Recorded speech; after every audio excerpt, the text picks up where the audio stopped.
Greetings, this is Charles Darwin, and as you can see, I'm standing out in the rain. It's been raining quite a bit recently, but can you imagine what it would be like for it to rain 40 days and 40 nights? Yes, that's the famous period of time during which it rained before the flood of Noah, and that's the next subject that we're going to begin in our study of the Bible. Now, I think one of the things that's most interesting, as we'll see in the next 2 or 3 videos, is how the purpose of Noah's Ark seemed to be not just to preserve Noah and his 3 sons and their wives, and Noah's wife, of course, also, but it was to preserve all of the species in the world. Now, this is really interesting, because there's a lot of species in the world. Of course, the Bible talks about kinds, so there might not be as many kinds as there are species. However, it's quite clear that there was an immense amount of biodiversity that the writers of the Bible were unaware of. And so, at the time that this account of Noah was written, perhaps they knew about a few hundred, a few thousand types of animals, more like a few hundred.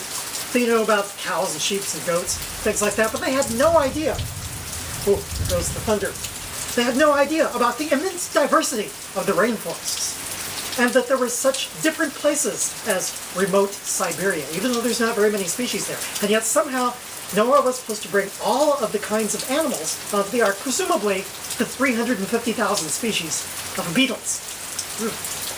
Okay. Now, they didn't know about that. And how could that have been possible? The creationists say, well, God brought them to the ark. Noah did not have to go catch them and force them to come onto the ark, but God brought them onto the ark. And still, if you do the calculations, even though the ark was actually quite a large ship, if you look at the actual numbers, still it would not have been large enough to uphold all of those kinds of animals. But there's a more interesting point that I think we should take consideration of. And that is that when God told Noah to save all of the kinds of animals, he didn't leave it up to Noah's opinion as to which kinds of animals were worth saving or not. Noah couldn't say, well, I'm in favor of the lumber industry, and I do not want to save the snowy owl, or something like that.